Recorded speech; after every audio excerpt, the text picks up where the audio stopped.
네, 안녕하세요. 도슨트 정우철입니다. 반갑습니다. 아니, 정우철님, 저희가 우리 도슨트님 오시기 전에 어떤 그림을 보고 평온해지냐 이런 얘기를 좀 나눴거든요. 우리 도슨트님은 어떤 그림을 보면 좀 마음의 평온을 얻습니까?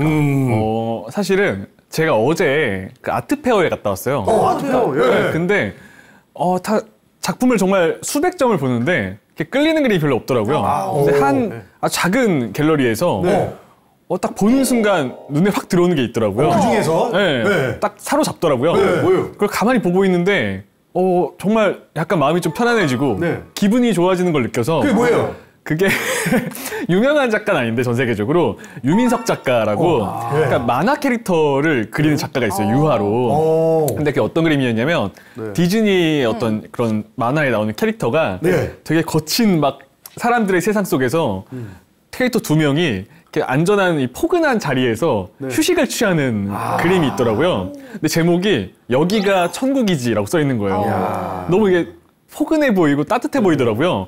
한참 보다가 뭔가 제 기분이 좋아지는 것 같아서 구입을 했어요. 구입했어요? 네, 오랜만에. 그래서 이런 게 또 어떤 생각이 들었냐면 이거 집에 두고서 그냥 계속 보면 기분이 좋아지겠다, 나갈 때마다. 그래서 약간 좀 거금을 들여서 구입했어요. 근데 그 도슨트님, 저 같은 경우는요, 아직 미술을 잘 몰라요. 좀 약간 잘 모르는데, 그 뭔가 미술 작품을 봤을 때, 뭔가 삶이 풍요로워지고 행복해진다는 느낌은 아직까지 제가 좀 공감이 좀 안 되거든요. 그럴 땐 어떻게 해야 되나요? 제가 좋아하는 말이 있습니다. 뭘까요? 제가 이 미술 공부를 하면서 가끔 어려워요. 어려울 때도 많고 이제 어렵게 공부해서 쉽게 바꾸는 게 제 역할이잖아요. 그렇죠. 가끔 이렇게 이런 방송 나올 때도 많이 배운다라는 생각을 하거든요. 그래서 이런 말 되게 좋아요. 사람은 아는 만큼 감동하고 아는 만큼 사랑할 수 있다. 아는 만큼 보이고. 전 이 말 저희가 무식하다는 건가요? 네. 좀 많이 무식한 거 같아요, 갑자기. 아니, 지난번에 듣고 그만큼 알았잖아요. 예, 알겠습니다. 네네. 네, 그건 아니고요. 이제 미술에 입문하셨으니까 앞으로 이제 미술에 좀 더 관심을 갖고 많이 배우면 배울수록 느껴지는 게 많을 거예요. 그래서 저는 전시 해설가잖아요. 나중에 꼭 전시회 초대해드리고 싶은데 의외로요.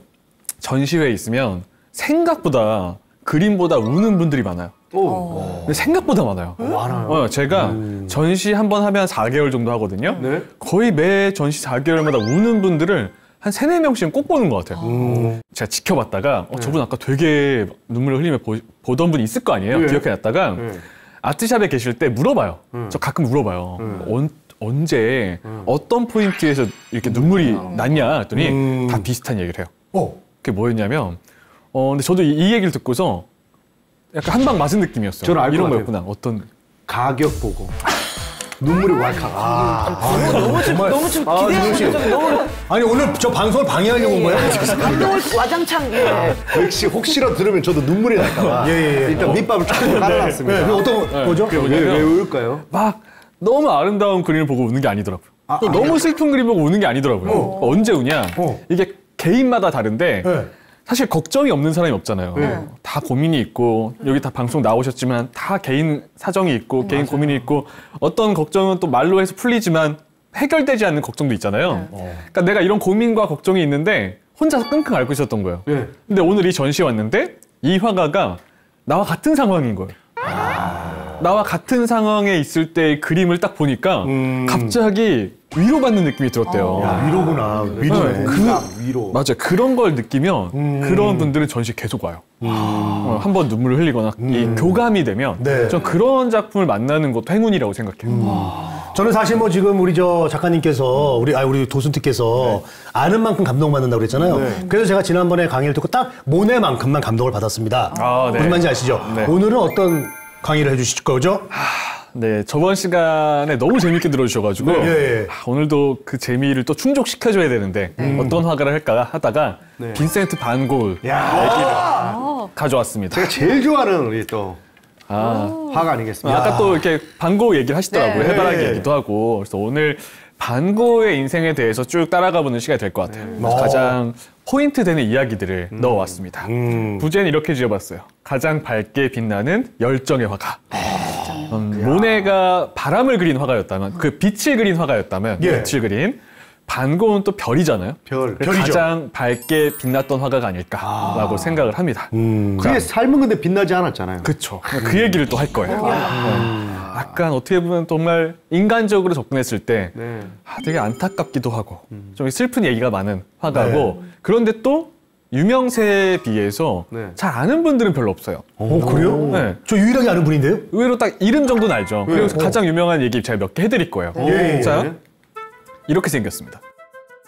자화상은 많이 보는데 사진 또 보는 사람이 별로 없어요. 없어요. 여기서부터 거리감이 생기는 거거든요. 반고은은 사진을 굉장히 혐오했던 화가 중에 한 명이에요.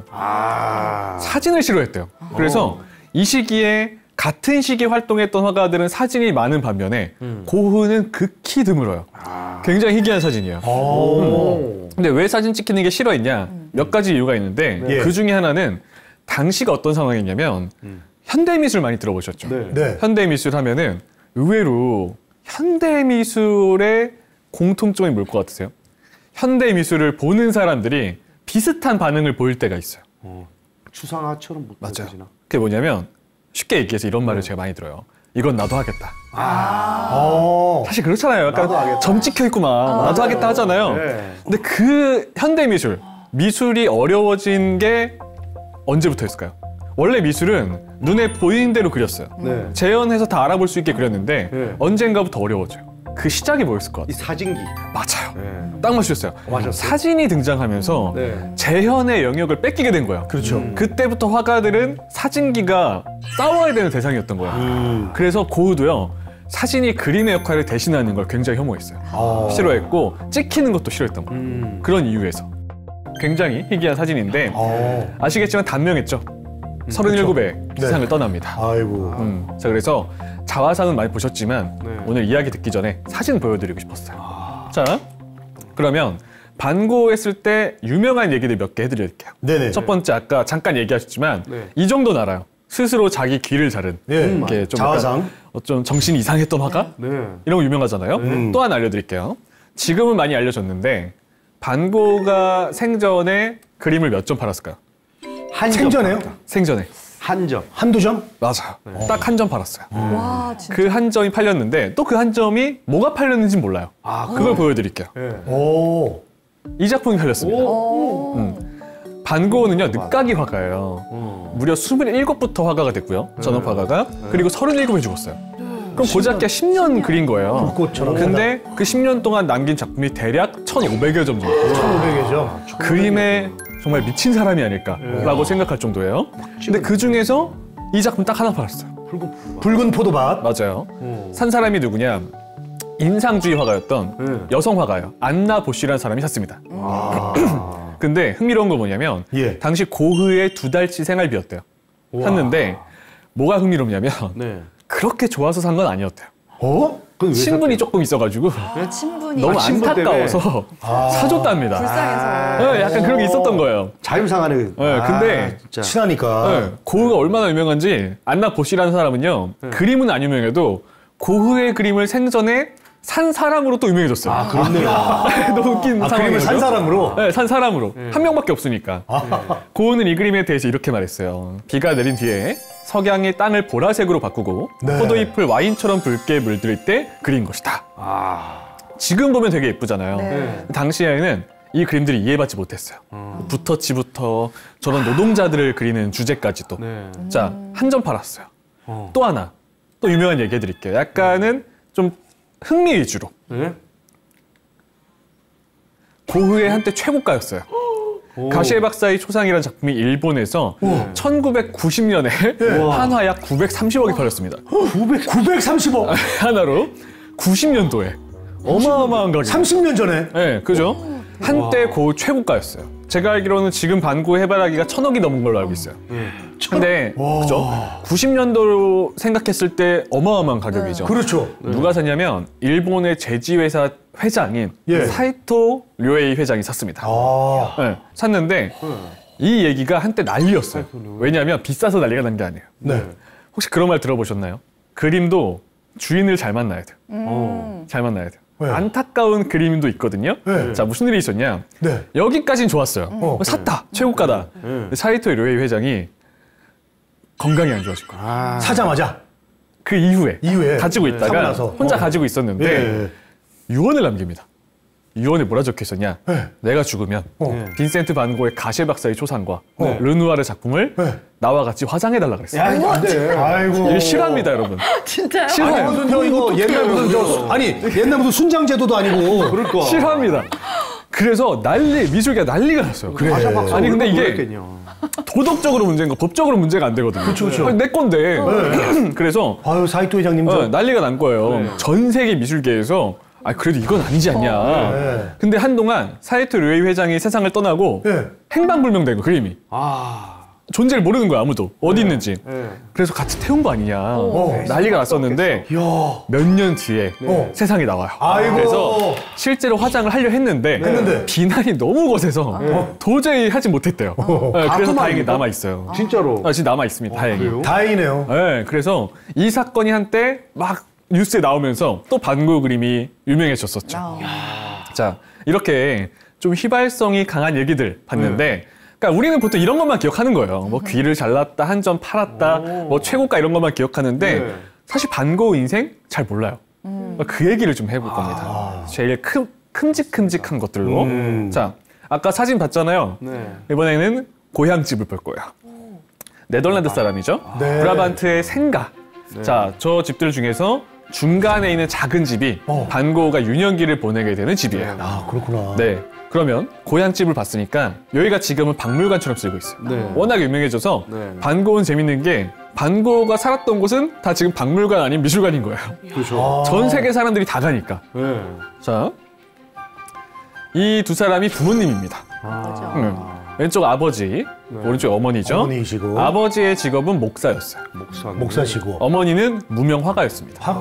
네, 그래서 반 고흐의 재능은 어머니한테 온 거예요. 어머니한테 오셨구나. 근데 어머니한테 왔어. 우리가 반 고흐를 얘기할 때 이걸 꼭 기억하셔야 돼요. 생전에 증언들이 있을 거 아니에요. 어떤 사람이었다. 이런 증언이 있어요. 애는 착하다. 애는 되게 착해. 착한데 뭔가 어릴 때부터 우울함이 있었고 가끔씩 발작을 일으켰대요. 그러니까 항상 애가 좀 우울해. 그래서 사람들과의 관계를 잘 못 맺는 거예요. 이 우울함이 어디서 왔을까? 많은 학자들이 지적하는 게 있어요. 그게 뭐였냐면 반 고흐가 태어나기 1년 전에 죽은 형이 있어요. 자, 빈센트 반 고흐죠. 죽은 형 이름이 뭐였을까요? 1년 전에. 빈센트였어요. 무슨 얘기냐?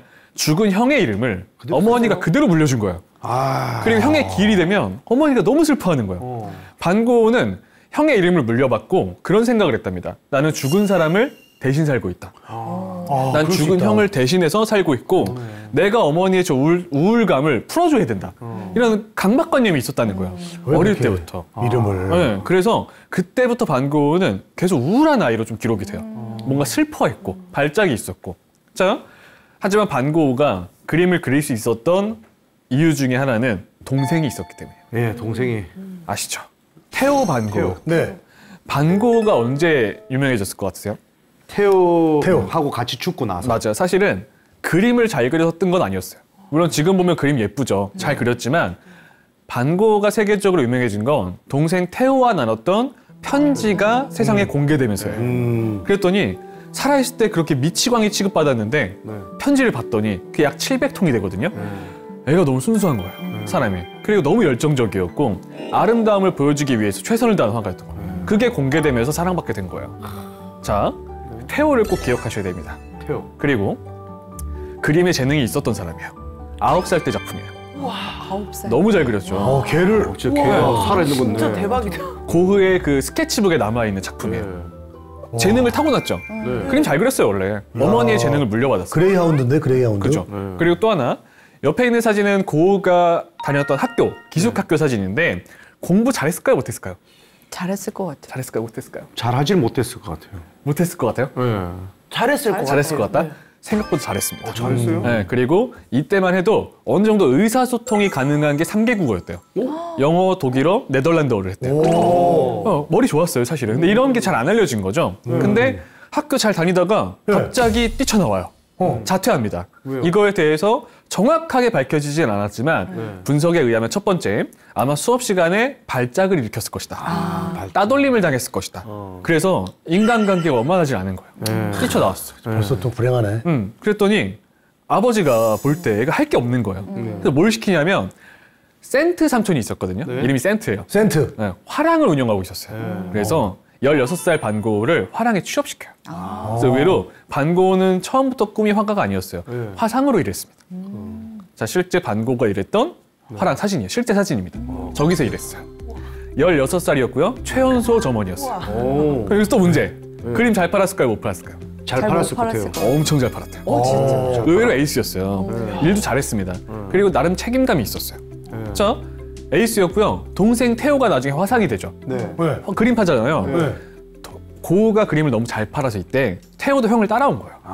그래서 같이 이때만 해도 영업을 잘했네. 맞아요. 이때만 해도 태호가 고우에게 일을 배웠어요. 근데 너무 일을 잘하니까 네. 런던 지점으로 발령을 받은 거예요. 발령 받았는데 여기서 문제가 생겨요. 아, 왜? 자, 마음이 약한 사람이고요. 네. 사람들에게 뭔가 이별을 당하는 걸 너무 무서워해요. 네. 실제로 그런 기록이 있어요. 기숙학교잖아요. 다녔던 곳이 부모님이 나를 학교에 두고 떠나는 뒷모습을 평생 못 잊었대요. 버림받는 느낌이었대요. 자, 런던 지점에 왔어요. 네. 오른쪽에 있는 여성 잘 보세요. 네. 반고 첫사랑이에요. 나이 많은데. 사진 또 보니까 재밌죠? 네. 첫사랑이죠. 유제니 로이요. 유제니 로이요. 반고가 런던 지점에서 일할 때 하숙집 주인 딸이었어요. 딸이었는데 반고는 사랑을 할 줄도 몰라요. 그러니까 사랑이라는 게 사실 다 아시잖아요. 네. 저 사람이 나한테 관심이 있는지 좀 봐야 될 거 아니에요. 네. 그렇게 말도 걸고 인사도 하고. 그렇죠. 그리고 뭐 썸도 타고 그러던 거잖아요. 그런 걸 아예 못해요. 그래서 혼자 막 끙끙 앓다가 사랑의 열병을 앓다가 네. 못 참고 바로 가가지고 문 두들겨서 나오니까 청혼했대요. 아무 과정 없이. 그러니까 이게 중간 가정이 없어요? 바로 나랑 아예 결혼해 없어요. 줄래 했네. 혼자 끙끙 앓다가 범죄인데? 그게 뭐 범죄까지는 아니고 청혼을 했다 이거죠. 네, 얼마나 놀라겠어요. 얘기 한번 안 해보고. 네. 그러니까 뭐 인사했겠죠. 그 같은 집 사니까. 네. 근데 이제 사랑 표현을 안 한 거죠. 근데 알고 봤더니 대단하다. 네, 약혼자가 있었어. 아이고. 네. 그것도 몰랐던 거예요. 이름이 로이어잖아 벌써. 뭔가 주니어 느낌이 있어. 주니어가 있다는 얘기야. 그러니까 아재 개그에 약간 좀 네, 예. 특화돼 계신 예, 것 같아요. 예. 근데 그래서 그게 우리가 볼 때 되게 재밌잖아요. 웃기고 너무 상처였대요. 그렇겠죠. 이게 사랑에 버림받는 게 자기는 안 그래도 이별이 무서운데 너무 상처받은 거예요. 이때부터 일에 집중을 못해요. 근데 왜 가끔 그럴 때 있잖아요. 정말 사랑했던 사람과 이별했을 때 막 일 안 되잖아요. 안 되죠. 여기다 플러스로 뭘 보게 되냐면 그림을 비싸게 파는 거에만 이제 일을 했잖아요. 화상으로. 근데 런던에 갔다가 당시 영국 런던이 산업화가 많이 진행됐을 때거든요. 그렇죠. 부익부 빈익빈. 네. 가난한 사람들을 처음 목격한 거예요. 최하층민. 길거리에서 굶어 죽는 걸 처음 봤답니다. 그때부터 집중을 못해요. 이렇게 비싸게 그림 팔아봤자 뭐하냐. 세상이 이런데. 나름 선한 사람인 건 맞아요. 그리고 결국에 화랑에서 일을 못하게 돼요. 그리고 또 하나, 두 번째 꿈을 갖습니다. 네. 두 번째 꿈은 또 뭐였냐? 네. 목사였어요. 목사였어요. 목사 목사였어요. 아버지 네. 영향을. 아버지를 이어받아서 목사가 돼야겠다. 당시 너무나도 힘든 곳으로 알려진 보리나주 탄광촌에 네. 전도사로 활동을 하게 돼요. 근데 여기가요, 정말 지독한 곳이었어요. 최하층민들이 모여서 탄광 일을 하는데 아이고. 너무나 안쓰럽고 너무나 불쌍하고 이때 반고는 나름대로요, 정말 자기 인생을 걸고 또 전도를 해요. 근데 그게 또 너무 집착적이기도 했어요.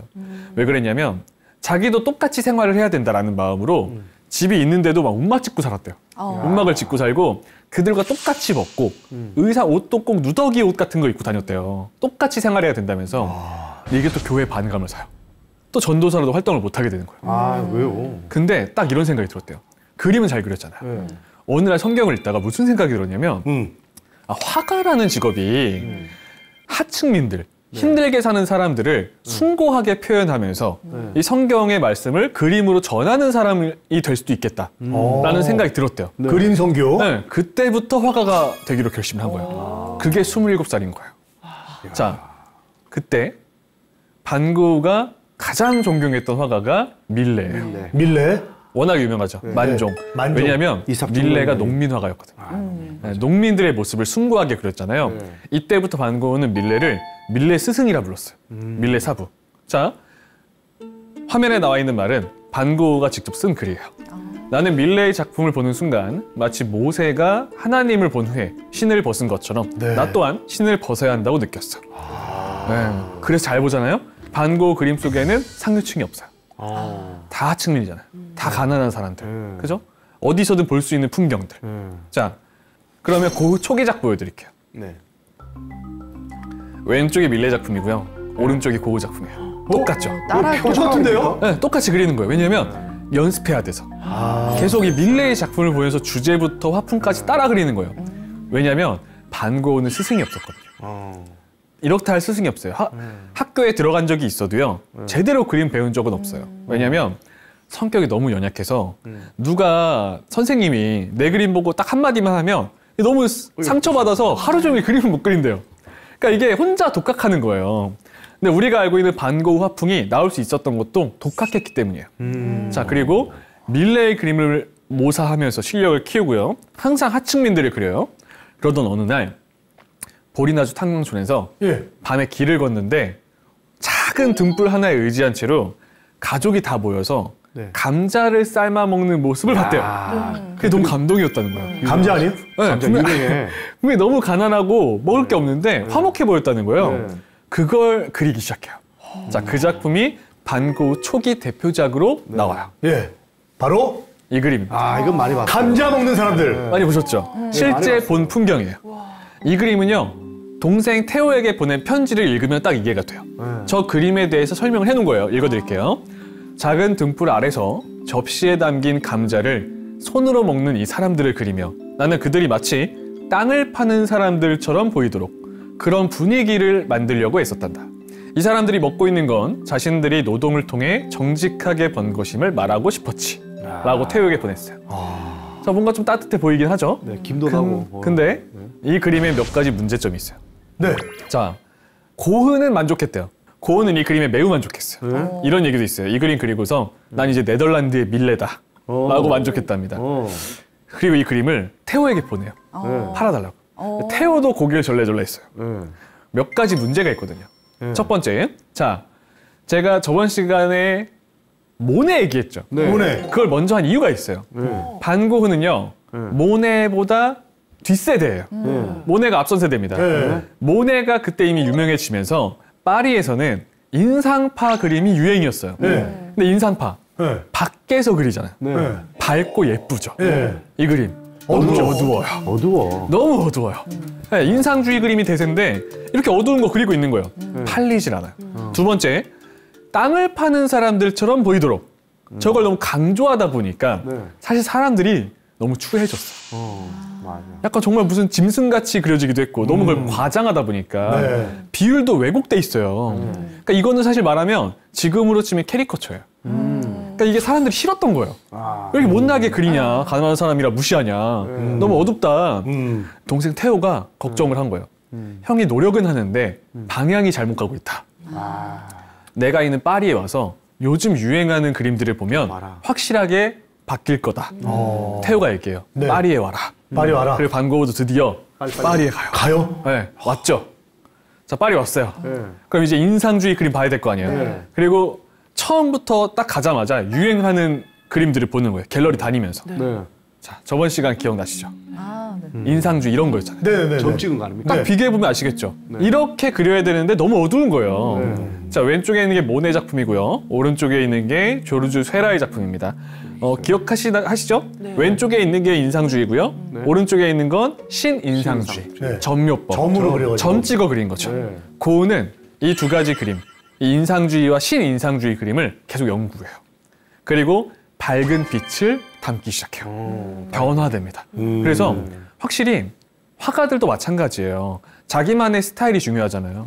정말 개그도 그럴 거고 나만의 스타일이 있어야 되잖아요. 맞습니다. 해설도 마찬가지고 화가도 똑같아요. 내 개성이 있어야 돼요. 그러려면 방법은 하나예요. 짧은 길이 없어요. 지름길이 없어요. 많이 보고 많이 경험해야죠. 그러면서 내게 만들어지는 거잖아요. 반 고흐도 이때부터 변화하기 시작해요. 자, 어떻게 변하나 보세요. 좀 밝아졌죠? 왼쪽에 있는 르픽 아파트에서 바라본 풍경. 저게 실제 반 고흐가 머물던 아파트 앞에서 바라보며 그린 거예요. 잘 보세요. 잘 보면요, 점 찍혀 있어요. 점이다. 점을 찍었네. 진짜. 점묘법 연습한 거예요. 스타일 연습을 하는 거죠. 그러네. 그리고 우측에 있는 그림. 생마리의 바다의 풍경. 밖에 나가서 이건 진짜 캔버스를 펼쳐놓고 직접 보며 그리기 시작해요. 잘 그렸네. 아까 감자 먹는 사람들 비교했을 때 화풍이 확 달라졌잖아요. 그러니까 경험하면서 배우고 있는 거예요. 어마어마하게 그림을 그렸어요. 파도를 아주 질감 있게 표현하네요. 맞아요. 이때만 해도 그림에 약간 정말 미친 사람이었어요. 그래서 또 하나 약간 팁을 드리면 이런 인상주의 화풍 그림들 있죠. 잘 생각해 보면은 실제 밖에 나가서 캔버스 펼쳐놓고 그릴 거 아니에요. 가끔 가다가 이 해변을 그린 작품 보잖아요. 그럼 가까이서 보면요 그림에 모래 붙어 있는 게 있어요. 바람이 불었으니까. 그런 거 직접 보면 되게 재밌어요. 아, 바람이 불었구나. 그런 걸 알아야 또 관람에 재미가 있어요. 일부러 쓱 뿌린 거 아닐까요? 느낌 주려고? 그렇지, 그럴 수 있지. 아, 이 생각을 못했네요. 당황스럽네요. 싹 해놓고 싹 뿌린 다음에 그럴 수도 집에서 그려놓고 야, 바다에서 그런 거야. 그럴 수도 있죠. 그러면 더 효과가 있으니까. 맞아요. 네. 그래서 이제 파리에서 정말 미친 사람처럼 그림만 그리면서 변화하기 시작하는 걸 보여드릴게요. 이건 직접 봐야 돼요. 변화가 되는 걸. 지금도 변화를 많이 했는데. 자, 어머! 그 전에 이거 하트 아니에요? 이것도 보셔야 돼요. 이거 뭐예요? 이거 하트잖아요. 화투 같긴 하네요. 네, 화투 같은데. 비슷하긴 하네요. 여기다가 반고가 또 배운 게 있어요. 우키요에. 일본 목판화예요. 일본 목판화라고 하는데 일본 그림이라 생각하면 돼요. 어렵게 생각하지 마시고 지금도 일식집에 가면은 가끔 문에 걸려있죠. 저런 그림들. 그게 다 일본 목판화, 우키요에라고 보는 건데 자, 우키요가 일본말로 현세란 뜻이에요. 현세. 요가 애가 그림이에요. 그러니까 현세를 그린 그림이다. 그렇죠. 뭐냐면 서민들을 위한 그림이었고요. 목판화기 때문에 목판에 한번 그리고 나면 무한대로 찍을 수 있어요. 그렇네요. 한마디로 서민들이 싼 값에 많이 보는 그림이에요. 네. 자, 근데 우키요에라는 작품이 당시 프랑스 파리에서 유행이었어요. 사실은 모네도 저 그림에 영향을 받았어요. 자, 왜냐하면 어떻게 저게 파리에 들어왔을까요? 재밌는 얘기가 있어요. 실크로드를 타고? 아니에요. 의외의 상황이었어요. 정말 인생이라는 게 예상치 못하게 흘러갈 때가 있잖아요. 파리에 만국박람회라는 게 있어요. 원래 그 에펠탑 아시죠? 에펠탑도 만국박람회 입구였어요. 그렇죠, 그렇죠. 만국박람회를 축하하기 위해 만든 거란 말이에요. 만국박람회 때 일본이 참가를 한 거야. 근데 우키요에를 참가한 게 아니라 도자기를 출품한 거예요. 우리네 도자기를 알리겠다고. 근데 배 타고 왔을 거 아니에요. 그렇죠. 자꾸 파리에 도착하면 도자기가 깨져 있네. 완충제 역할을 할 포장지가 필요했던 거예요. 근데 우키요에가 싸잖아요. 그러니까 보다 막 버려요 사람들이. 그걸 다 주워와가지고 도자기를 포장했대요. 그리고 파리에 보냈는데 딱 왔더니 파리에 있는 예술가들이 이게 너무 신선한 거예요. 그렇네요. 버리려고 딱 펴봤는데 너무 신선한 그림이 있는 거예요. 저 원색들, 색채. 두 번째가 일본 우키요에는요. 그림에 명암이 거의 없다고 보셔야 돼요. 그림자 표현. 빛 때문에 밝고 어두워지는 부분. 세 번째, 형태가 단순해요. 그리고 원근법도 잘 안 지켜요. 고은은 여기서 힌트를 많이 얻어요. 그래서 재밌는 게 왼쪽에 있는 게 진짜 일본 작가 그림이고요. 오른쪽에 있는 게 고흐 그림이에요. 고흐 그림이에요. 신기하죠? 똑같은 건 줄 알았네. 똑같이 따라 그린 거예요. 너무 좋아가지고. 반고 취미가 우키요에 수집하는 거였어요. 네. 똑같죠. 일본어 썼던 거 생각하면 더 웃기죠. 자, 그러면서 정말 본인만의 것을 흡수하기 시작해요. 변화합니다. 변화되는 거 보세요. 가장 좌측에 있는 게 인상주의 접하기 전. 중간에 있는 게 파리 왔을 때. 점점 밝아지죠. 밝아졌어요. 그리고 세 번째 마지막이 우측에 있는 게 우리가 알고 있는 반고 화풍이잖아요. 뭘 보셔야 되냐면 붓터치가 쪼개지는 걸 보셔야 돼요. 짧게 치면서 나중에는 소용돌이 치는 것 같잖아요. 이게 본인만의 화풍을 만든 거예요.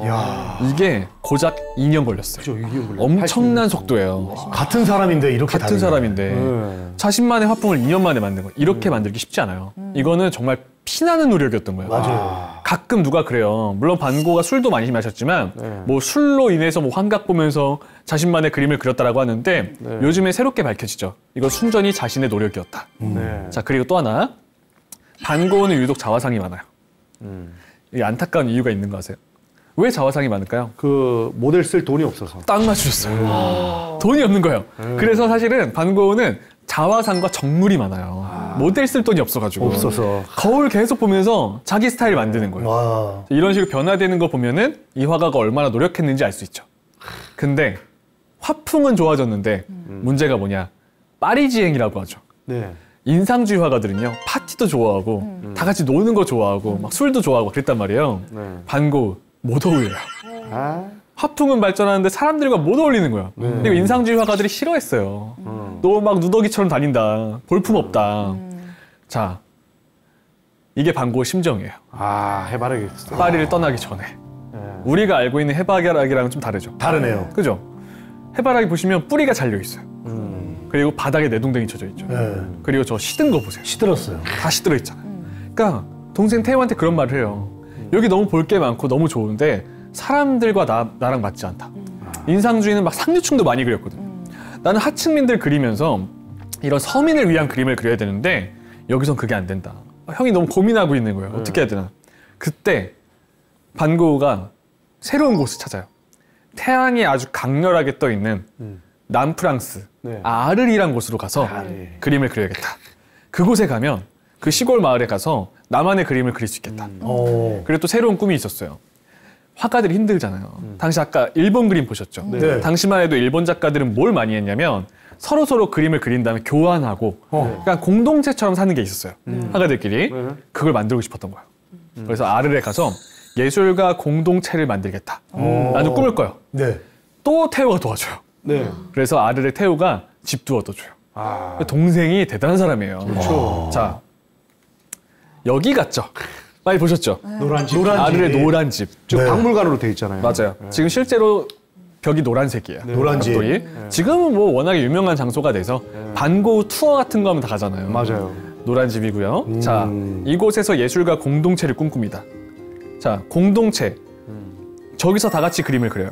그리고 어떤 화가의 그림이 팔리면 그 수익을 쉐어하는 거예요. 같이 나눠요? 공생할 수 있게. 그래서 지금부터 공동체잖아요. 혼자 있으면 안 되잖아요. 예술가들에게 편지를 다 보내요. 다 같이 하자. 와서 그리자. 근데 다들 알아요. 반 고흐 성격 피곤한 거. 다 거절해요. 그러니까 혼자 있는 거예요. 아이고.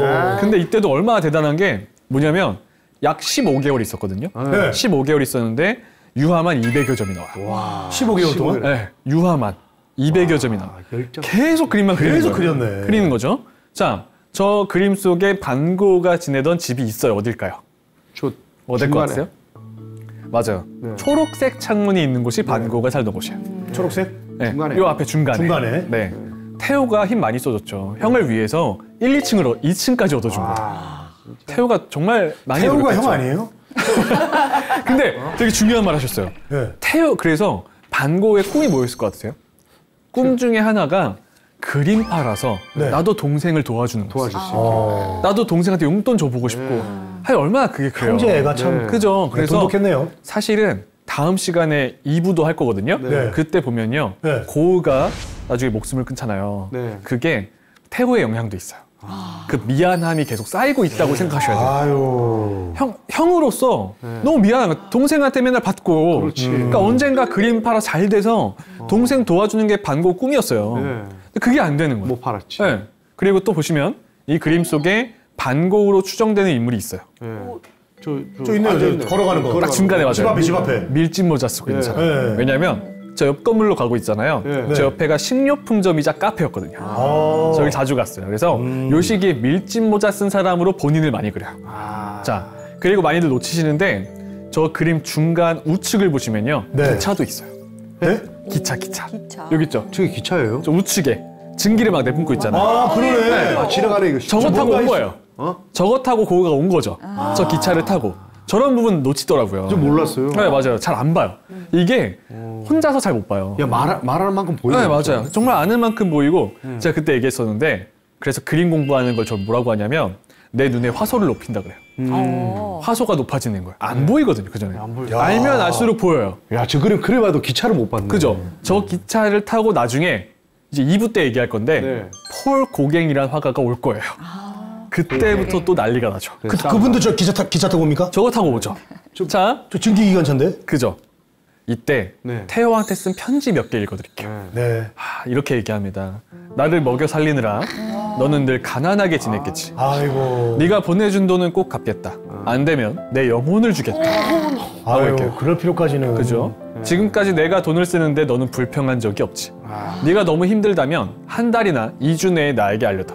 나는 즉시 유화를 그만두고 경비가 덜 드는 소묘를 하도록 하마. 라고 얘기할 정도였어요. 쓴 사람이나 받는 사람이나 맞아요. 참. 근데 저는 그런 생각을 해요. 이 멘트에서 넣은 이유가 뭐냐면 반 고흐는 과연 27살의 화가라는 직업을 선택하고 37의 세상을 떠났는데 자신의 인생을 불행하다고 생각했을까? 저는 아닌 것 같아요. 왜냐하면 이런 생각이 들더라고요. 사실 사람이 내 영혼을 바칠 만큼 좋은 직업을 찾아서 정말 인생을 바칠 만큼 하는 일을 찾는 사람이 몇이나 되겠냐. 전 정말 반고는 그림을 선택한 게 후회하진 않았을 것 같아요. 정말 저도 이렇게 해설하는 일을 하지만 내 영혼을 바칠 만한 일? 그런 일 찾는 사람이 극히 드물잖아요. 그래서 이런 내용 보면서 이 사람은 그래도 나중에 스스로 목숨을 끊지만 화가라는 직업을 후회하진 않았겠다 라는 생각이 드는 멘트였어요. 자, 그리고 이제 또 도움을 받아서 이때 반고흐가 가장 에너지가 넘칠 때예요. 화풍도 완성됐고 힘이 넘치죠. 그때 그림들 보면요 에너지가 넘쳐요. 대표작 하나 보여드릴게요. 이 작품이에요. 이거 처음 봤네. 처음 보시죠. 이토록 강렬한 태양. 경쾌하고. 맞아요. 에너지가 태호가 이때 이제 돈을 줬을 때구나. 네. 돈도 받았고, 그죠? 입금됐을 때. 잘 보시면 이 그림 제목이 씨 뿌리는 사람이에요. 씨 뿌리는 사람. 아까 우리 초창기 때 처음 봤잖아요. 밀레 작품 그대로 또 주제를 가져가는 거예요. 느낌이 확 다르네. 근데 중요한 거는 맞아요. 자신만의 화풍이 생겼죠. 밀레 주제를 따라하지만 내 화풍이 생긴 거예요. 정말 그 차라 움직이는 것 같은 끌어오는 붓터치. 그리고 반고는 노란색을 살아냈어요. 열정의 색이에요. 태양이 막 에너지 넘치게 뜨고 있잖아요. 그리고 앞에서 씨를 뿌리죠. 이렇게 생각하셔야 돼요. 저 태양 앞에서 씨를 뿌리는 사람은 반고흐 본인인 거예요. 밀집성. 새로운 꿈을 꾸면서 열정이 넘칠 때 그때 자신을 표현한 게 이 그림이죠. 자, 그리고 여기서 혼자 저렇게 대작들을 그리다가 드디어 편지가 와요. 폴 고갱에게서. 폴 고갱? 모르는구나. 내가 가겠다. 그리고 고갱? 폴 고갱에게서 전혀 예상치 못한 일들이 생깁니다. 자, 그 이야기는 다음 시간에 해드릴 거예요. 고갱. 다음 시간에. 고갱 어떡해요. 네, 이제 무슨 일이 생길지 다음 시간에 또 반고흐의 그런 고갱과의 스토리와 마지막 그리고 또 하나 반고흐가 언제 유명해지는지까지 디테일하게 들려드리도록 할 겁니다. 아쉽네요. 또 반응이 너무 좋아가지고 또 저도 빠져들어서 했네요. 네, 다음에 또 뵙도록 하겠습니다. 네, 안녕하세요. 도슨트 정우철입니다.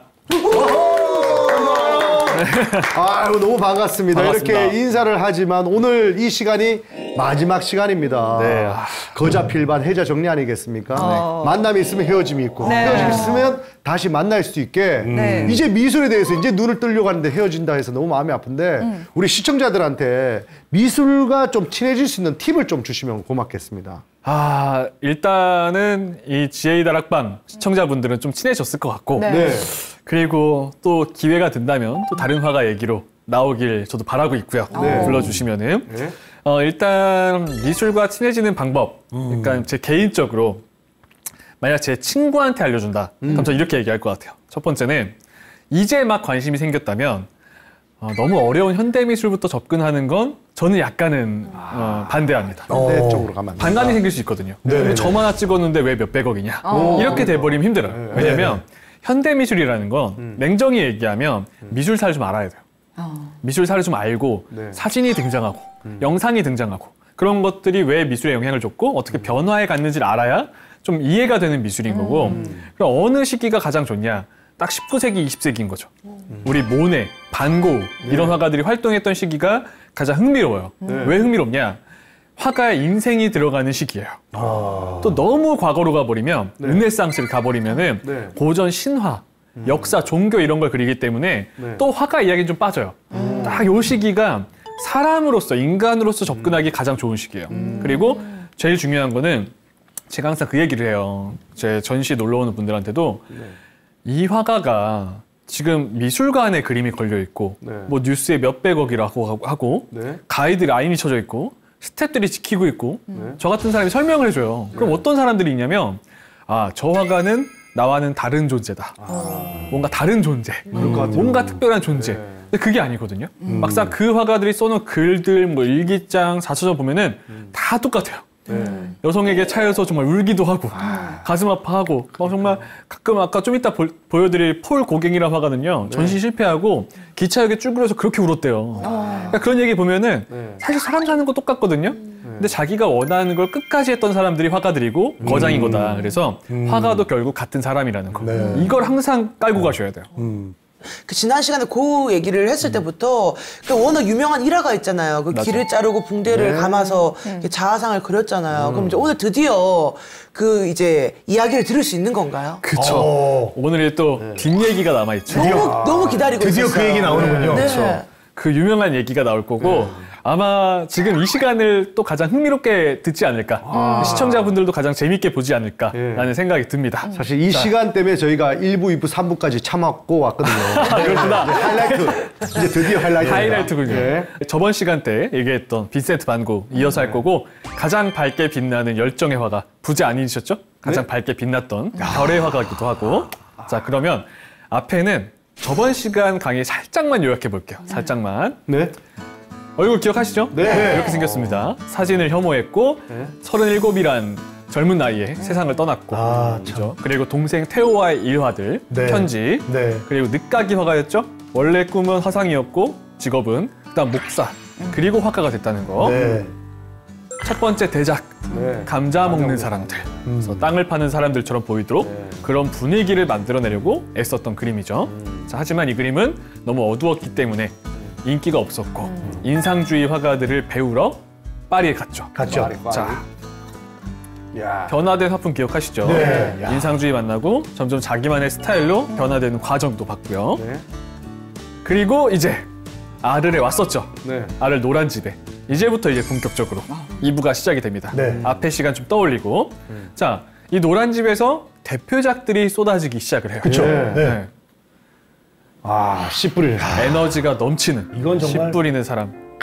명작이죠. 에너지가 느껴지고 그 앞에서 씨를 뿌리는 사람은 빈센트 반 고흐라고 볼 수 있고요. 자, 또 다른 대표작이 나옵니다. 사실 술집 쪽 카페 유명한 엄청 유명하죠. 밤의 카페 테라스를 그린 건데 저 파란 밤하늘 보세요. 잘 보면 지금도 별이 떠 있죠. 노란 가스등이 비치고 있고. 자, 그래서 이게 반 고흐가 별을 시리즈로 그렸거든요. 그 별밤 시리즈 중에 하나예요. 이 그림에 대해선 이렇게 글을 씁니다. 푸른 밤, 카페 테라스의 커다란 가스등이 불을 밝히고 있어. 그 위로는 별이 빛나는 파란 하늘이 보여. 바로 이곳에서 밤을 그리는 것은 나를 매우 놀라게 하지. 검은색을 전혀 사용하지 않고 아름다운 파란색과 보라색, 초록색만을 사용했어. 그리고 밤을 배경으로 빛나는 광장은 밝은 노란색으로 그렸단다. 특히 이 밤하늘에 별을 찍어 넣는 순간이 가장 즐거웠어. 라고 얘기합니다. 독특하죠? 사실 밤을 그릴 때 검은색을 안 쓴다는 건 또 특별한 그림이기도 한 거예요. 푸른색으로 밤을 표현하잖아요. 근데 우리가 여기서 알아야 될 게 있어요. 밤하늘은 밤하늘의 별. 반 고흐는 저 밤하늘의 별을 그리는 게 너무 즐거웠고요. 행복이었어요. 또 하나 생전에 누가 물어봤대요. 넌 밤하늘의 별을 왜 이렇게 자꾸 그리냐? 뭐라고 하냐면 난 아무리 힘들어도 밤하늘의 별을 보고 있으면 꿈을 꾸게 된대요. 그리고 또 하나 사실은 밀레를 존경했잖아요. 밀레도 밤하늘의 별을 그렸어요. 그랬어요? 이미 반 고흐는 그 작품을 봤습니다. 밀레라는 화가도요. 밤하늘의 별을 그리고 형에게 이런 편지를 보내요. 형이 밤하늘의 별이 얼마나 아름다운지 알았으면 좋겠다고. 그러니까 이게 이어지는 거예요. 또 하나 흥미로운 점이 있어요. 반 고흐의 별이 빛나는 밤을 보고서요. 또 별이 빛나는 밤을 그린 화가가 있어요. 화가들이 다 이어져요. 사람 사는 거잖아요. 누굴 것 같으세요? 그래서 이 화가의 글은요 이렇게 써 있어요. 글을 보면은 반 고흐처럼 불타는 붓으로 그림을 그릴 수 있기를, 열정을 멈추지 않고 그릴 수 있기를. 의외로요 뭉크예요. 뭉크. 에드바르 뭉크. 야, 뭉크 그 사람. 절규. 기억하시죠? 네, 맞아요. 절규를 저 한 사람인데. 맞아요. 그게 되게 신기한 게 절규를 그렸던 뭉크가요. 반 고흐의 작품 별이 빛나는 밤을 보고서요 그림이 밝아져요. 반 고흐에서 희망을 봅니다. 절규에서 희망으로 가는 네, 이렇게 희망을 그리게 되는 게 또 반 고흐의 힘이기도 해요. 자, 그러면 또 다른 작품. 이 명작이죠. 좋더라고. 저는 이게 좋아요. 너무 좋죠. 론강의 별이 빛나는 밤. 한번 볼까요? 앞에 커플이 있어요. 연인이. 커플이 있고요. 중간에 론강이 보이죠? 론강에 반사되는 노란 불빛은 가스등이에요. 가스등이 다 노란색으로 당시에 많이 사용을 했거든요. 그리고 밤하늘에 별이 잔뜩 떠 있어요. 반 고흐 밤하늘에 별 보는 걸 너무 좋아했어요. 이건 진짜로 좋아서 그린 거예요. 그걸 알 수 있는 게 뭐냐? 너무 좋아서 밤하늘을 계속 관찰하다 보니까 반 고흐는 몰랐지만 최근에 학자들이 밝힌 게 있어요. 저 밤하늘에서요 유독 밝게 빛나는 별이 몇 개 있거든요. 북두칠성을 그려버렸어요. 북두칠성이구나. 본인도 모르고 그린 거예요. 본인도 모르고 계속 관찰하다 보니까 유독 빛나는 별들이 있네? 그걸 그렸더니 북두칠성인 거예요. 그러니까 있는 그대로 그렸다는 얘기네요. 맞아요. 네. 그걸 관찰할 수 있을 정도로 많이 봤다는 거죠. 네, 너무 로맨틱하죠. 그리고 앞에 있는 두 명의 커플, 사실 반 고흐의 외로움을 나타내기도 해요. 왜냐하면 혼자 있었잖아요. 그리고 사랑에 계속 실패했거든요. 계속 실패했어요, 사랑에. 부러워서 그랬구나. 네, 부럽기도 하고 본인이기도 한 거죠. 본인의 약간 그런 모습을 원하던 모습을 표현한 거기도 해요. 가장의 여자친구를. 로맨틱한 작품이기도 하죠. 그래서 이 작품 보면은 저 붓터치가 진짜 마치 막 밤하늘을 제대로 표현한 것 같고 끌어오르는 것 같고, 그죠? 자, 이 그림을 그린 시기에 또 태호에게 보낸 편지 하나를 봐야 돼요. 네. 전 이 글을 너무 좋아해요. 뭘까요? 전 이게 진짜 예술가라고 생각해요. 나는 최선을 다해 노력하고 있단다. 아름다운 것을 만들 수 있기를 간절히 열망하니까. 하지만 이 아름다운 것들이란 고된 작업과 실망 그리고 인내를 의미하지 라고 얘기해요. 전 이게 진짜 예술가라고 생각해요. 사실은 정말 수많은 시행착오를 겪고 실패도 하고 인내를 가지고 꾸준히 했을 때 아름다움이 탄생한다고 생각하거든요. 반 고흐가 저는 뭐 미치광이 취급받았다고 하지만 좋은 사람이라는 게 느껴진 게 언제였냐면 이 멘트기도 하면서 또 하나 사람들에게 아름다운 걸 보여주고 싶었대요. 아름다운 거. 이 지친 사람들에게. 서민들 봤잖아요. 막 한광촌 보고 막 굶어 죽는 사람들 목격해서 그 서민들이 감동받는 그림을 그리고 싶었대요. 또 하나 반 고흐가 이런 글을 써요. 세상에 무언가 가치 있는 사람이 되고 싶다. 근데 전 이게 딱 울림이 있었던 게 요즘에 그런 생각하고 사는 사람이 어디 있어요. 사건 사고 너무 많잖아요. 반 고흐는요 세상에 도움이 되고 싶었어요. 또 하나 자신이 돈을 크게 많이 못 버는 거에 대해서는 별로 신경 쓰지 않았어요. 왜냐하면 자기가 정말 아까 성경도 많이 받고 큰 이익이 없더라도 사람들에게 도움이 되고 싶었거든요. 자, 그리고 드디어 편지가 한 통 와요. 그래도 혼자 그리고 있었잖아요. 근데 예술가 공동체를 만들고 싶었던 거예요. 누가 와야 공동체죠. 다 거절했는데 폴 고갱이란 선배 화가가 알을 온대요. 드디어. 얼마나 좋아요. 그죠? 근데 여기 또 비하인드 스토리가 있어요. 사실 고갱은요 한번 거절했었어요. 가기 싫다고. 내가 왜 고흐랑 같이 그리냐. 근데 왜 왔냐? 숨겨진 비하인드 스토리가 태호 덕분이었던 거야. 생활비 형을 너무 사랑했어요. 그래서 형을 사랑해서 태호가 고갱을 찾아갑니다. 설득해요. 우리 형이 지금 너무 힘들게 그림 그리고 있다. 혼자 외로워하는데 같이 가달라. 당연히 안 가죠. 태호가 제안을 해요. 대신에 거기서 살 동안 생활비 줄게. 생활비 생활비 줄게. 맞아. 생활비. 그리고 거기서 그려진 작품들 내가 사줄게. 화상이니까. 대신에 형 옆에 좀 있어줘. 그래서 간 거예요. 고흐는 몰랐어요? 고흐는 몰랐죠. 야, 이 보통 동생이 아니네. 이 형제애가 어마어마했던 거예요. 근데 고흐는 몰라. 그냥 너무 좋은 거예요. 폴 고갱이 온다고 하니까. 심지어 고흐가 고갱을 좋아했거든요. 또 이 화가가 온다네? 너무 좋은 거예요. 근데 고갱은 사실 고흐를 무시했거든요. 네. 무시하는 게 컸어요. 근데 동생 때문에 온 거지. 근데 자, 무슨 일이 생기냐. 고갱이 온다고 하는데 고흐는 걱정인 거예요. 노란 집이 너무 누추해서 고갱이 왔다 그냥 돌아갈까 봐 방을 꾸미고 싶은 거예요. 돈이 없어. 그래서 자기가 가장 좋아하는 자신을 상징하는 해바라기 그리고 열정을 상징하는 노란색 해바라기를 여러 좀 그려서 고갱 방을 꾸며주기로 해요. 한마디로 우리가 알고 있는 고흐 해바라기는 원래 용도가 고갱 방을 꾸며주기 위한 용도예요. 고갱이 어떤 환심을 사기 위해서? 맞아요. 고갱이 좋아할 수 있게 누추하지 않아 보이게 고갱을 위해 해바라기를 그리기 시작해요. 다 노란색 열정을 상징하고 다양한 해바라기를 그리죠. 그리고 기뻤어요. 너무 기뻤던 거예요. 이제 내 꿈을 이룰 수 있다.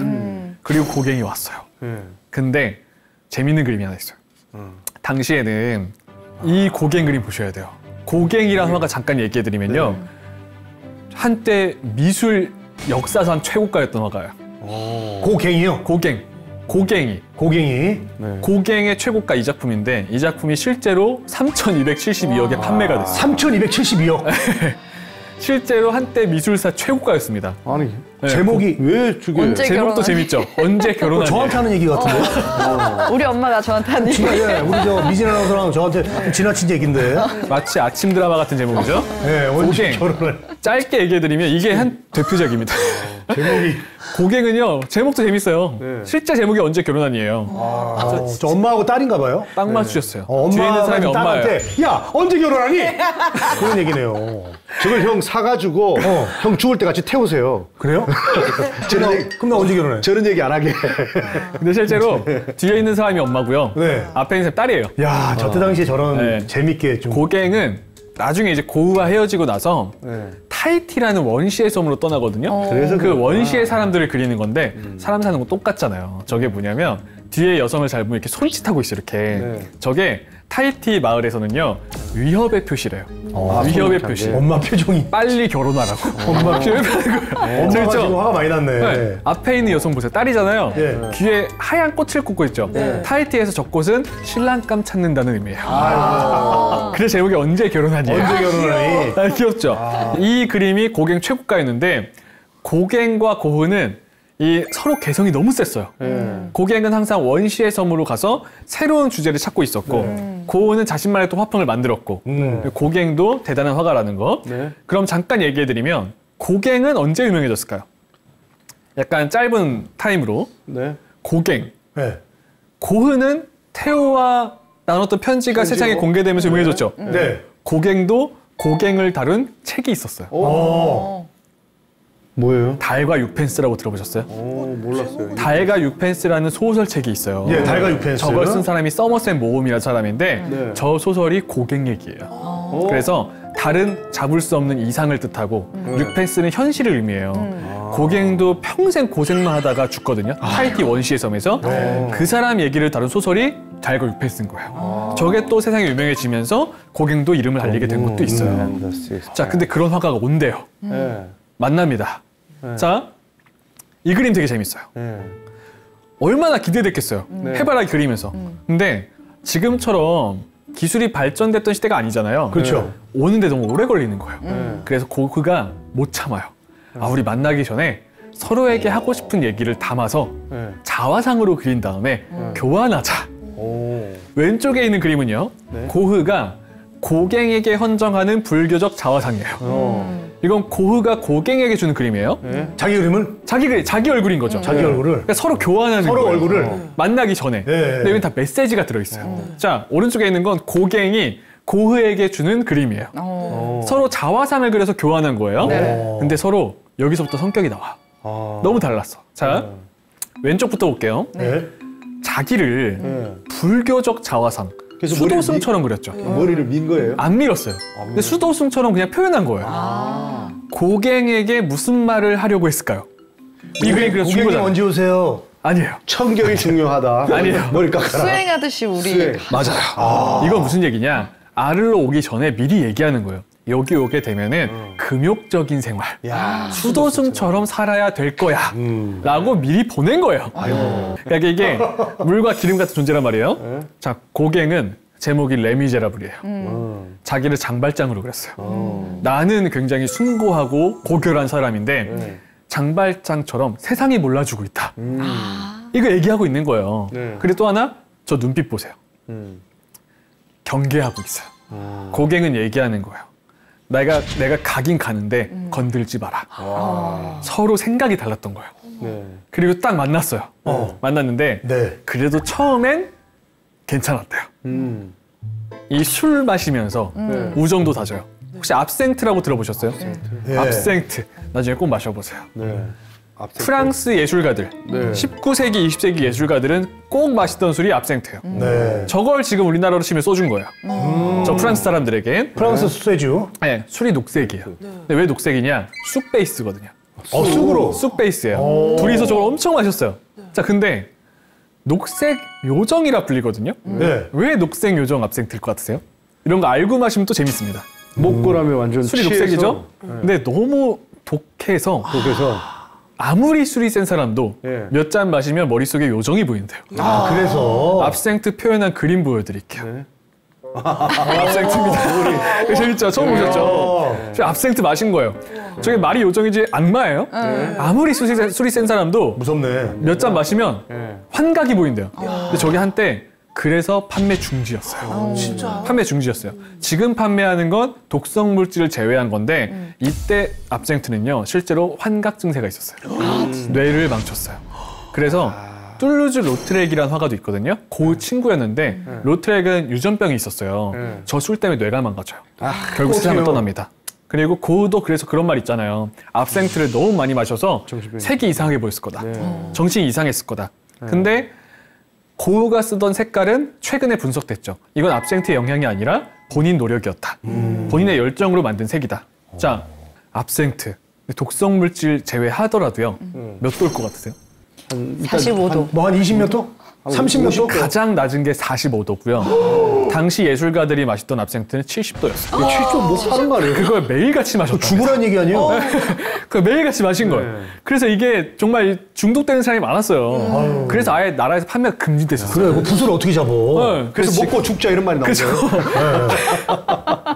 지금은 그래서 순화시켜서 팔아요. 그래서 술도 마시면서 우중도 사지고 어떻게 하냐면 날이 좋은 날에는 둘 다 캔버스 들고 나가서 똑같은 풍경 보면서 그리고 맞아. 날이 비가 올 때는 정물 하나 세워놓고 같이 그리고 처음엔 좋았어요. 아 근데 섞일 수가 없어요. 너무 둘이 세요. 섞일 수가 없는 사이인 거예요. 자 그리고 슬슬 문제가 나타나기 시작해요. 자 고갱이 오고 나서 고작 2달 같이 살았어요. 2달 만에 파국으로 치솟아요. 너무 짧았어요. 자 근데 사건이 생기거든요. 미술사 가장 큰 스캔들이 생겨요. 그 스캔들에 발단이 있어요. 자, 뭘까요? 이 편지를 한번 보시겠어요? 예. 이 둘이 얼마나 유명한지 이 2개의 편지가 세상에 나왔는데 경매에 나왔는데 저 2장이 2억 8,700만 원. 진짜? 저 메모가요? 네, 그 1억 4천이네 한 장당. 맞아요. 저 내용에 이미 성격이 나와요. 고은은 이렇게 써놨어요. 네. 고갱은 야수의 본능을 가진 더럽혀지지 않은 생명체다. 고갱에게는 피와 성이 야망을 압도한다. 근데 고갱 글 보세요. 빈센트 말 듣지 마. 쟤 너무 쉽게 감동하고 너무 너그러워. 성격이 달랐던 거예요. 자, 그리고 언제 파국으로 치닫게 되냐? 이 그림 보셔야 돼요. 어느 날 이 둘이 비가 오는 날 같은 모델을 두고서 서로만의 스타일로 그리기로 한 거예요. 진우 부인이라고 아르에 있는 카페 주인이에요. 네. 진우 부인. 근데 고흐는요 진우 부인을 좋아했어요. 그러니까 인간적으로. 왜냐면 아르에 처음 와서 외로울 때 자기 짐도 맡아주고 도와줬거든요. 그래서 되게 고마운 사람이었던 거예요. 그렇겠죠. 그래서 술집 주인이거든요. 자 왼쪽에 있는 건 고흐 거고요. 오른쪽에 있는 건 고갱 거예요. 똑같은 술집 여성을 보고 그렸어요. 너무 달라요. 자 다르네. 고흐 자기가 좋아하는 열정의 색 노란색 배경을 노란색 써줬어요. 좋아하니까. 고결해 보이죠. 술집 주인이지만 독서하고 있죠. 뭔가 숭고해 보이고. 술집 주인 같지 않은데요? 그죠? 네. 일부러 그렇게 표현한 거예요. 근데 고갱 보세요. 뭔가 고갱은 이제 마담. 맞아요. 마담 느낌. 유혹하는 것 같은데. 네, 책이 아니라 돈 달라고 이러는 거야. 돈 달라고. 술이 들어있죠. 맞아요. 눈빛도 뭔가 음흉하죠. 돈을. 네, 그죠? 그리고 또 하나 저 그림에 비하인드 스토리가 있어요. 네. 잘 보면요. 뒤에 흔히 1타 2피라고 하죠. 네. 고갱은 저 그림에서 고우 친구 2명을 욕하고 있어요. 일단 진우 부인. 술집 여자라고 되게 좀 저렴하게 저급하게 그렸죠? 싸우인다. 근데 딱 맞추셨어요. 뒤를 잘 보셔야 돼요. 저 뒤에 뒤에 놀고 잘 있네. 보면 사람들이 모여서 술 마시고 있잖아요. 네, 딱 중간에 모자 쓰고 수염 길게 자른 남자 있죠. 고우 친구예요. 고 친구. 테오에게 편지를 다 배송해줬던 우체부 조셉 룰랭이에요. 조셉 룰랭은 고우가 그림 그리고 싶을 때 무료로 모델도 서줬던 우체부예요. 정말 친했고 고우가 좋아했거든요. 근데 뒤에 보면 매춘부들이랑 같이 있는 거예요. 같이 노네. 무슨 얘기냐? 네. 뒤에 앉아있는 사람들이 매춘부인 거예요. 남자들인 줄 알았네. 이 조셉 룰랭을 밤만 되면 가정이 있음에도 술 마시고 매춘을 일삼는 이상한 사람으로 그려버린 거예요. 고우가 이 그림 보고 난리가 나요. 그렇지. 내 친구 왜 욕하냐고. 그런 사람 아니라고. 그래서 고흐는 고갱에게 자기 친구를 모욕했다고 욕을 했고요. 싸웠고요. 고갱은 고흐에게 너는 왜 술집 여성을 고귀하게 그리냐. 또 싸우기 시작한 거예요. 둘이 압생트 먹고 싸우잖아요. 실제 증언이 있어요. 싸우다 해떴답니다. 해떴고요. 더 유명한 얘기는 술 먹고 싸우다가 싸움이 끝나면 둘이 아침에 탈진해서 쓰러졌대요. 그 정도로 안 맞는 거예요. 그렇게까지 싸워요? 물과 기름인 거예요. 그리고 고갱이 그려서는 안 되는 그림을 그려요. 고갱이요? 고갱이. 네, 고갱이. 예. 뭔가 고우의 자존심을 건드리는 그런 맞아요. 그림을 그리지 않았을까요? 해바라기는 고우의 상징이었죠. 예. 그 내가 온다고 하니까 자기 방도 꾸며줄 정도였어요. 그렇죠. 그 해바라기를 그리고 있는 고흐를 그려요. 근데 너무 엉망이었던 거예요. 대충 그랬구나. 이렇게 그립니다. 이야. 압센트를 먹고 지금 압센트 마시고 그림 그리고 있네. 자, 이거 아닌 것 같아요. 눈 보세요. 눈이 뒤집어져 있죠. 네. 예. 떴는지 가만는지도 안 보여요. 그리고 저 해바라기 상태 보세요. 엉망진창. 다 시들었죠. 그리고 또 하나 중요한 거. 고갱은요. 네. 고갱은 누구 무시할 때, 네. 다른 화가를 예술적으로 무시할 때 어떻게 그리냐면 네.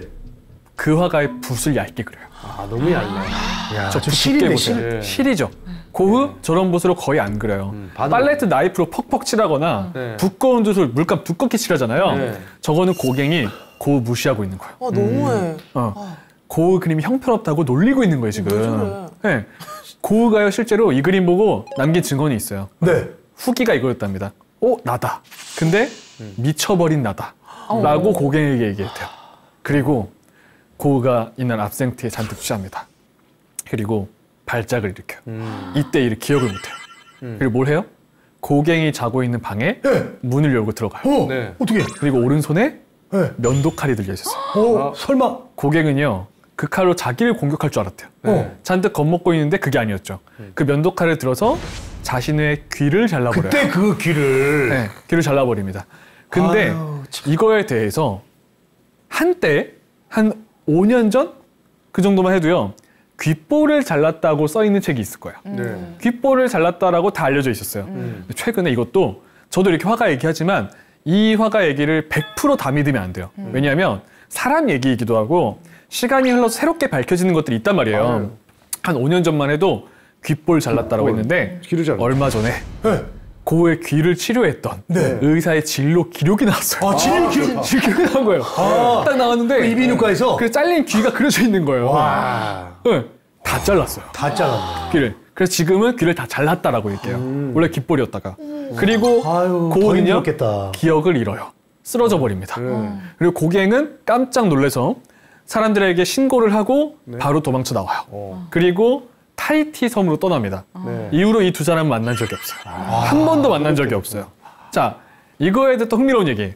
사실 고흐의 귀를 고갱이 잘랐다는 얘기도 있어요. 밝혀지지 않는 미스테리예요. 왜냐하면 이때 고갱의 취미가 펜싱이었답니다.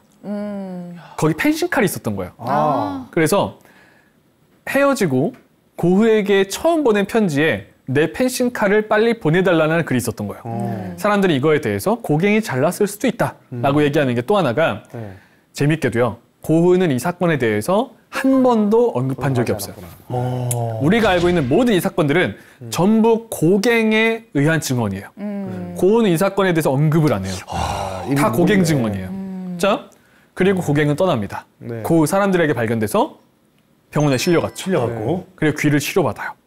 자, 당시에 실제 고흐가 귀를 치료받은 요양병원 모습이에요. 지금 여기도 거의 박물관처럼 쓰이고 있죠? 여행 가면 항상 들리는 곳이잖아요. 말을 가면 뭐. 자, 그리고 귀를 치료받고 돌아와서 아르에서 그린 자화상이 그 유명한 붕대를 맨 자화상이에요. 귀에 붕대를 메고 있죠. 근데 잘 보면요. 지금도 그림을 포기를 못했어요. 왜냐? 딱 그림 중간에 본인이 있죠? 좌측에는 이젤과 캔버스가 세워져 있어요. 그리고 우측 잘 보세요. 우측에는 우리 저번 시간에 봤던 일본 그림. 내가 좋아했던 우키요에가 그려져 있는 거예요. 그거죠. 우키요에와 우키요에와 캔버스 사이에 본인을 세워놨잖아요. 그럼에도 그림을 그리겠다 이거예요. 계속 그린다. 아직도 포기하지 않았다. 또 하나, 저 병원 그림 잘 보세요. 이때부터 사람들은요 고흐를 미치광이라 불렀어요. 미친 사람이다. 근데 잘 보시면요, 미친 사람의 그림이 아니에요. 새롭게 또 알아야 되는 사실이에요. 의외로요, 정신적으로 정상 판정받았습니다. 얘 멀쩡하다고. 대신에 너무 사람들에게 공격을 받거나 발작을 일으키지 않게만 조심해라. 그럼 되게 괜찮은 사람이다. 그래서 정신적으로 정상 판정 받고 나온 사람이에요. 근데 저 그림도 보세요. 너무 밝고 예쁘잖아요. 저게 어떻게 미치광이의 그림이에요. 이런 건 이제 오해가 풀려야죠. 근데 당시에는요. 정신병이 있다? 이렇게 봤대요. 귀신 들렸다. 마귀 들렸다. 라고 했대요. 저번 시간 기억하시죠? 사람한테 상처받는 게 너무 아픈 사람이에요. 버림받는 걸 너무 싫어했어요. 근데 딱 왔더니 귀치료받고 왔더니 나랑 친했던 아를 사람들이 경찰에 찾아가서 탄원서를 내요. 반고우를 쫓아내라고. 너무 가슴 아팠대요. 진짜 가슴 아프네. 그러니까 반고우는 귀가 아픈 게 문제가 아니에요. 사람들이 나랑 그렇게 친했던 사람들이 쫓아내라고 탄원서를 썼다는 게 너무 슬프다는 거예요. 배신감이네. 근데 또 하나 선한 사람인 게 뭐냐면 우린 다들 알고 있죠. 정신병동에 입원됐다. 입원했다. 그게 본인이 간 거야. 누가 강제 입원시킨 게 아니에요. 여기 있다가는 나도 상처받고 요 아를 사람들도 상처받겠다. 그래서 본인 발로 들어간 거예요. 본인 발로 정신병동을 찾아갑니다. 지금 아를 사람들 다 고우 때문에 먹고 사는데. 그렇죠. 지금은 다 그렇죠. 근데 고우가 의사한테 부탁한 게 있어요. 치료 열심히 받을 테니까 그림만 그리게 해달라. 그리고 그 정신병동에서도 쉬지 않고 그림을 그려요. 그리고 그때 탄생하는 최고의 대작이 있죠. 명작. 별이 빛나는 바로 별이 빛나는 밤이에요. 지금 뉴욕 현대미술관에 있죠. 저 작년에 보고 왔는데 정말 이야기를 알고 볼수록 더 빠져드는 그림이에요. 저 하늘 막 물결 표시하고. 맞아요. 하늘이 소용돌이 치고 있죠. 별이 너무 커요. 이때도 그랬답니다. 나중에 저 그림 본 사람이 별을 왜 저렇게 크게 그리냐 물어봤대요. 내 눈엔 별이 저렇게 보인다. 난 아직도 밤하늘의 별을 보면 꿈을 꾸게 된다. 라고 이야기를 해요. 이게 정신병원에서 그림을 그린 거예요? 정신병동에서 그린 거죠. 그림. 맞아요. 그러니까 다들 화실에서 그린 줄 알아요. 그렇게 귀도 자르고 너무 상처받고 정신병동에 입원한 채로 창밖을 바라보며 그린 거예요. 그림은 그릴 수 있게 해줬으니까. 또 하나 이걸 아셔야 돼요. 고흐와 고갱 2달 만에 끝났죠. 근데 그 2달 사이에 이 둘은 엄청나게 발전해요. 자, 이걸 뭐라고 표현하냐. 고흐는요. 고갱에게서 상상과 현실을 조합하는 법을 배웠대요. 고갱은 상상과 현실을 종합해서 그랬거든요. 고갱은 고흐에게서 그림에 감정을 입히는 법을 배웠답니다. 그리고 이 헤어짐 이후에 둘은 서로의 대작이 나와요. 2달 뿐이었지만 서로의 스타일이 완성된 거예요. 그게 여기도 들어가요. 자, 별이 빛나는 밤. 하늘은 실제로 자신이 바라본 풍경이에요. 근데 밑에 마을 풍경. 정신병동에서 바라본 풍경이 아니에요. 상상과 현실을 조합해서 그린 거예요. 자, 밑에 있는 마을은요. 2가지가 조합돼 있어요. 마을 풍경은 첫 번째, 내 고향 풍경. 두 번째, 꿈을 꿨던 아르에서의 풍경이 조합돼 있는 풍경화예요. 상상과 현실이 조합돼 있죠. 사이프러스 나무가 높이 솟아 있어요. 자, 또 하나, 푸른색으로 그렸죠. 그리고 이 그림에 숨겨진 얘기는 이거죠. 여기에 희망이 담겨 있다 이거예요. 아직도 고흐는 포기 안 했어요. 그럼에도 더 나아갈 수 있다. 본인 눈에는 보였지만 본인이 희망을 그리기 위해서 지워버린 게 있죠. 쇠창살.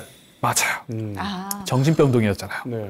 쇠창살이 보였어요. 하지만 고흐는 그 쇠창살을 그리지 않습니다. 지워버려요. 언젠가 나갈 그 의지였던 거죠.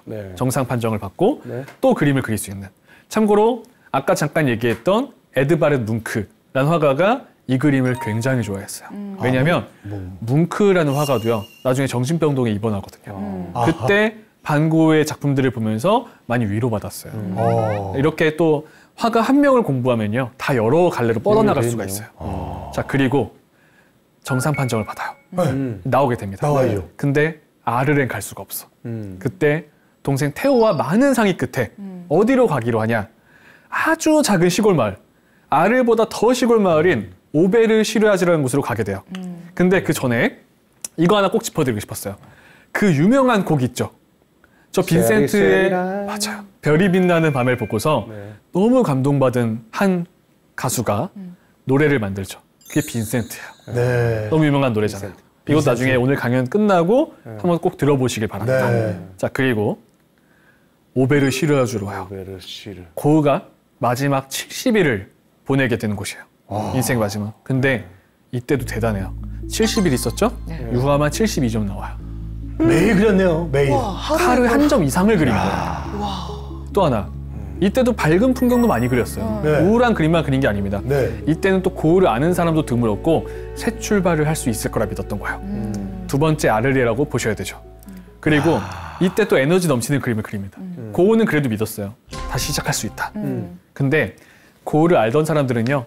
이때 얘기했대요. 고은은 여기서 실패하면 일어날 수 없을 거라고. 주변 사람들은 알았어요.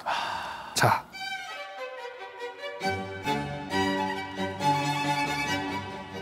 너무 예쁜 그림이죠. 네. 꽃피는 아몬드 나무. 아몬드 나무. 아름답죠. 사진이 아니에요? 그림, 그죠? 저 이 그림 되게 좋아합니다. 아몬드 나무 꽃이 활짝 피고 있잖아요. 마치 생명이 태어나는 것처럼. 이 그림에 담긴 이야기를 보시려면요. 저 글을 봐야 돼요. 근데 저 글은 고흐가 쓴 게 아니에요. 테오가 쓴 거예요. 테오가 쓴 거예요. 자, 조가 몸을 회복할 때쯤 조는 테오의 아내예요. 형이 와서 우리 아들을 볼 거라 생각하면 얼마나 기쁜지 몰라. 전에 말한 대로 형의 이름을 따서 빈센트라 부를 거야. 이 아이 역시 형처럼 강직하고 용감하기를 진심으로 기원하고 있어. 라고 썼어요. 자, 무슨 얘기냐. 조카가 태어난 거야. 네. 조카 너무 예쁘다고 하잖아요. 내 조카가 태어났는데 그 조카 이름이 빈센트예요. 동생이 내 이름을 딴 거예요. 형을 너무 좋아해서. 또 하나 동생은 알고 있었어요. 형이 너무 좋은 사람인데 지금 오해받고 있다는 거. 그래서 얘기하잖아요. 형처럼 강직하고 용감하기를 기원한다. 동생은 형의 그 마인드를 알았던 거예요. 그래서 아들이 태어났는데 형 이름을 줘요. 진짜. 근데 빈센트 반 고흐 너무 좋았고 너무 행복한데 돈이 없는 거야. 해줄 수 있는 게 없어. 태어난 조카에게 내 이름을 딴 조카에게 선물 하나 해주고 싶었대요. 그림? 그때 이 그림을 그려요. 사실 이 꽃피는 아몬드 나무는 조카에게 주는 선물이에요. 이제 막 태어난 내 이름을 딴 조카에게. 그래서 너무 아름다운 거예요. 새 생명이 피어나고 네. 선물이었던 거죠. 근데 안타까운 얘기가 또 있죠. 자, 잘 생각해 보세요. 네. 테오에게 계속 지원받고 있었죠. 근데 그 테오에게 아들이 태어났어요. 이제는 힘들지. 지원을 못 받게 된 거예요. 형으로서 너무 미안한 거예요. 이제 지원받으면 안 돼. 자기도 그걸 본능적으로 깨달아요. 자, 두 번째. 이때 테오의 사업이 어려워져요. 이때 고흐는요. 무너지기 시작해요. 정신적으로. 동생에 대한 미안함이 하늘을 찔렀어요. 그리고 발작을 또 일으킵니다. 이제 점점 무너지기 시작하는 거예요. 사실 반 고흐는요. 그림이 안 팔려서 자살한 게 아니에요. 그 미안한 감정이 너무나도 컸던 거예요. 그리고 무너지죠. 그리고 어느 날 오베르시르아즈의 밀밭에 가서 그림 한 점을 그려요. 아, 밀밭. 반 고흐의 유작으로도 알려져 있죠. 사실 정확히는 유작은 아니에요. 그 이후에 몇 점 더 그렸는데 당시 반 고흐의 마음을 가장 잘 표현한다라고 해서 유작처럼 불리고 있죠. 까마귀 나는 밀밭. 바람이 강하게 휘몰아치고 있어요. 까마귀 때는 불안감을 상징하기도 하거든요. 그리고 바람이 불고 밀밭이 막 휘날리죠. 잘 보면 세 갈래 길이 있어요. 네. 근데 그 길이 다 끊겨 있어요. 그러네. 반 고흐는 저 앞에서 길을 잃었어요. 어디로 가야 될지 모르겠는 거예요. 이거에 대해서 이런 분석이 있어요. 가장 왼쪽에 있는 끊어진 길. 처음으로 직업을 가졌던 화상으로서의 길. 실패했어요. 두 번째 길, 목회자로서의 길. 끊겼어요. 세 번째 길, 화가로서의 길. 또 끊겼어요. 저기서 길을 잃은 거예요. 그리고 저 그림을 그리고 며칠 뒤에 반 고흐는 또 캔버스를 챙겨서 저 그림이 그려진 똑같은 밀밭에 섭니다. 그리고 그때는 안타깝게도 그림 도구 대신 더 챙겨서 나왔죠. 다른 물건을. 권총이었어요. 그리고 딱 저 그림이 그려진 장소에서 1890년 7월 27일 자신의 복부에 총을 쏩니다. 근데 중요한 거, 즉사하지 않았어요. 피를 흘리면서 자신의 집으로 걸어왔어요. 돌아왔습니다. 피를 철철 흘리면서. 그리고 사람들에게 얘기해요. 테오를 불러달라. 그리고 테오가 도착하고 나서요. 테오 품에 안겨서 세상을 떠나요. 그때 반 고흐가 마지막으로 세상에서 한 말이 테오 품에서 저 말을 했대요. 테오야, 이렇게 죽고 싶었다. 라는 말을 남기고 세상을 떠나요. 자, 이거에 대해서 지금도 논란인 게 있죠. 사실 반 고흐는 자살하지 않았다. 왜냐면 이런 소문이 왜 났냐면 왜 복부를 쌌냐 이거예요. 진짜 자살할 건 머리를 쌌어요. 그리고 당시 분석한 결과 혼자서 쏘기 힘든 각도였대요. 타인이 쐈을 거다 라는 말이 지금도 나와요. 이거에 조금 뒷받침이 됐던 게 마을 사람들의 증언이었는데 그게 뭐냐면 반고가 도착했을 때 반고를 조롱하고 놀리던 무리가 있었대요. 청소년 무리가 있었는데 그중에 우두머리가 반고만 보면 손으로 총을 쏘는 신용을 했대요. 그래서 걔가 쐈을 거다라는 소문이 있어요. 그리고 반고가 쏜 권총이 당시만 해도 발견이 안 됐어요. 그러니까 반고가 쏜 게 아닐 수 있다. 그리고 또 하나 의사가 왔거든요. 중요한 건 이거예요. 의사가 물어봤대요. 당신이 쏜 거냐? 반고가 애매하게 대답을 한 거예요. 뭐라고 하냐? 그런 것 같소. 라고만 대답해요. 또 하나 누가 쐈건 간에 반고는 어떻게 보면 자살이 맞는 게 치료를 거부했어요. 치료받지 않겠다. 이게 내 운명이다. 하고 죽음을 받아들여요. 그리고 태호 품의 세상을 떠납니다. 자, 여기서 안타까운 일이 있어요. 그토록 사랑했던 형이죠. 태호, 형의 죽음을 바로 앞에서 봤어요. 이때부터요. 어마어마한 스트레스에 시달려요. 살 수가 없었어요. 정말 안타까운 그럴 거. 것 같아요. 고우가 세상을 떠나고 6개월 뒤에 태호도 죽어요. 병에 걸려서. 그냥 병입니까? 6개월 뒤에 병으로 죽어요. 네, 그 스트레스가 너무나도 스트레스 컸대요. 때문에. 형을 잃은 그 슬픔 때문에. 그래서 이 두 사람은요. 현재 같이 묻혀 있어요. 실제 무덤입니다. 자, 근데 중요한 게 있죠? 아니 그러면 태호도 죽었는데 반고는 어떻게 세상에 알려진 거냐? 의외의 인물이 있죠. 태호의 아내예요. 태호 아내는 사실은 고우가 싫었어요. 왜냐면 자꾸 내 남편이 형한테 돈 보내고 그렇죠. 형 도와주기 얼마나 싫었겠어요. 심지어 내 남편이 형을 잃은 슬픔 때문에 세상을 떠난 거예요. 너무 싫었어요. 그렇죠. 이해도 안 됐어요. 그렇죠. 그래서 뭘 하냐면 흥미로운 일화가 생겨요. 남편을 너무 느끼고 싶었대요. 세상에 없으니까. 그래서 뭘 하냐면 형과 나눴던 편지가 생각이 난 거예요. 그래서 남편을 느끼고 싶어서 태호와 반고가 나눴던 편지를 다 모아요.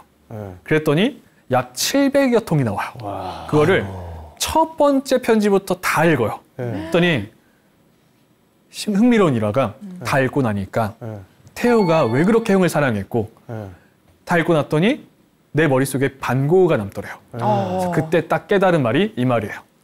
마지막입니다. 태호는 아이를 돌보는 일 이외에 또 다른 일 하나를 남겨놓고 먼저 세상을 떠났다. 그것은 빈센트의 작품들을 사람들에게 보여주고 가능하면 많은 사람들에게 좋은 평가를 받게 하는 일이다. 태호와 빈센트가 모아놓은 이 귀한 것들을 아이들에게 존중받도록 보관하는 일 역시 나에게 남겨진 사명이다. 그리고 어떻게 해요? 안 팔린 작품들을 다 지켜요. 편지 다 모아옵니다. 그리고 정말 생계가 어려울 때 빼고는 팔지도 않아요. 나중에 반고의 고향 네덜란드에 기증을 해버려요. 야, 진짜 고마워. 지켜달라고. 그리고 그러면 고맙네. 자기 남편과 고우가 나눴던 편지를 다 엮어서 영혼의 편지란 책으로 출판을 시킨 거예요. 그리고 세상에 알려주죠. 세상에 딱 공개했더니 어떻게 돼요? 너무 우리가 오해를 많이 한 거예요. 너무 선한 사람이었고 아름다움을 보여주기 위해 너무 노력을 했고 그럼 뭐예요? 이미 세상을 떠났는데 너무 미안하고 너무 고맙고 근데 지금은 알아줄 수 없고 이런 것들이 생기면서 전 세계적으로 사랑을 받기 시작한 거야. 사후에. 자, 이런 에피소드가 있었어요. 마지막으로 이 말을 들려드리고 싶어요. 현대인들에게 더 필요한 말을 생각합니다. 오히려 지금 청소년들에게도 보여주고 싶은 말이에요. 전 이 말이 정말 반고를 상징하는 말이 아닐까라고 생각했어요. 나는 게으르게 앉아서 아무것도 하지 않는 것보다 차라리 실패하는 쪽이 좋다 라고 얘기하는 거예요. 사실 아무것도 안 하면 아무 일도 안 일어나잖아요. 반고는 실패하더라도 평생 동안 끊임없이 도전을 했던 거예요. 누가 알아주지 않더라도. 전 이게 반고를 그 인생을 증명해주는 말이라 생각을 합니다. 그래서 반고 이제부터는 뭐 정말 귀를 자른 화가 한 점 팔았다는 거 다 그런 것도 좋지만 어떤 사람이었고 왜 지금까지 사랑받는지 그걸 이해하는 시간이 되셨길 바랍니다. 그래서 오늘 반고 이야기는 이렇게 마치도록 하겠습니다. 감사합니다. 불꽃 같은 고우였네요.